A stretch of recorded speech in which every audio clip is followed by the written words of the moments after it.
Allez, chers amis, bonjour. Nous recevons aujourd'hui, je dirais encore une fois, Jean-Michel Stas, le responsable de Wolf Eyes.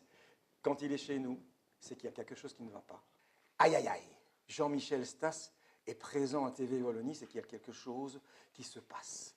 Jean-Michel Stas, représentant de Wolf Eyes, alors dites-nous, les ours se suivent et ne se ressemblent pas. Je commence par une petite trace d'humour, Oui. parce qu'à mon avis, on va parler de quelque chose de très sérieux. Alors, Jean-Michel, qu'est-ce qui se passe? Ben justement, on a des gros problèmes avec les ours en Belgique. Déjà, premièrement, il y avait l'ours Valentin du spectacle à Villers qu'on a fait interdire le spectacle. Et justement, ça embraye sur les ours du monde sauvage. Donc, on a fait un dossier fin juillet. Donc, j'ai envoyé une personne sur place faire une enquête.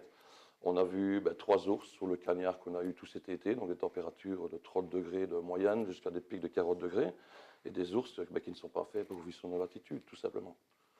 Ça devient vraiment très très compliqué cette histoire-là parce que effectivement, bien sûr, il y a les autres animaux, mais effectivement, on se rend compte qu'on n'est pas prêt nous à accueillir ce genre d'animal. Ben non, surtout que ce dossier, je vais dire, passe sur un autre dossier qui est celui de Peridaisa, avec la demande pour faire sa terre du froid. Donc là, il veut inclure justement des ours polaires chez nous, alors qu'on démontre bien déjà qu'à Hawaï, ce n'est pas faisable. On ne saurait jamais même améliorer, donc avec l'actualité, on en va sûrement en parler, mais il est impossible d'améliorer les conditions des ours polaires. Pourquoi?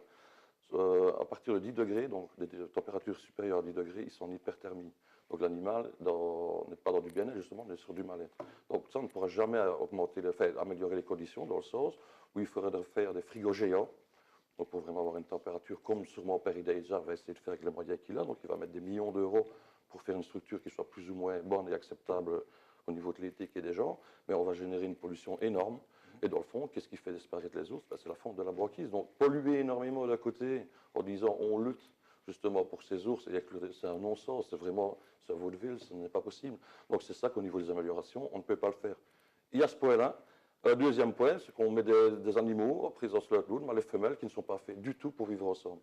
Donc dans la nature, la femelle voit le mâle tous les 3 ans, donc elle reste 2 ans avec son petit, et après les 3 ans, elle croise le mâle, là on les force tout le temps à vivre ensemble, alors que ça génère énormément de stress. Donc où sont les améliorations possibles? Nous n'en voyons pas. J'ai vu, parce que je suis votre actualité, TV Wallonie est faite pour ça aussi, Belgium Animal TV surtout. Tout à fait. Oui. Vous avez fait appel à Rémi Gaillard. Oui. Alors parlez-nous un petit peu de ce fantaisiste, au départ, fantaisiste français, mais qui donne évidemment toute sa vie aussi pour le bien-être animalier. Il va pouvoir faire quelque chose pour nous? Je veux dire maintenant, oui, il y a déjà des choses qui ont été faites. Donc Rémi, justement, a une activité énorme au niveau de la protection animale, justement les actions qu'il a faites. Donc on a été en contact, donc j'ai eu Rémi au téléphone, qui était hyper emballé et surtout tracassé par l'histoire de ces ours du monde sauvage. Donc il a fait Twitter au ministre Di Antonio, avec cette fameuse vidéo, qu'il faut quand même savoir, qui a fait quand même plus de 300 000 vues. Donc c'est quand même énorme, il a partagé cette vidéo, et justement, M. Di Antonio fait le ministre. Que je vous interromps, Jean-Michel. Vous pouvez nous parler de qu'est-ce qu'on voit sur cette vidéo? On voit cette vidéo, toujours ce même problème. Donc le monde sauvage dit toujours que les ours ont accès à une pièce plus fraîche. C'est totalement faux. Nous, on a fait des vidéos et des photos fin juillet où on voit que les 3 portes sont fermées. Et rebelote, on a un ours qui frappe pendant une demi-heure sur une porte, donc la porte à l'extérieur gauche, et qui ne sait pas rentrer. Et le monde sauvage, je vous dis encore, les portes sont ouvertes.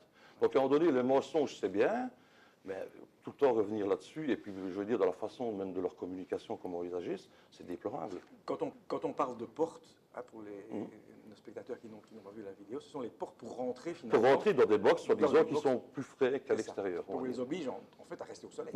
Je veux dire, c'est un petit peu la logique du zoo. Si maintenant vous payez un ticket d'entrée et vous ne voyez pas les animaux, ça va râler. Donc même sous la canicule, comme on a eu pendant 3 mois, les animaux doivent être mis dehors. Et quand vous parlez même d'une eau qui est plus fraîche, ils ont un bassin stagnant rempli de microbes. À combien de température? Vers 25. Et le souci, c'est qu'il n'y a pas, au niveau de la législation, il n'y a pas vraiment de lois qui sont faites justement pour dire, non, l'une eau doit être faite, ou du moins d'avoir une telle température.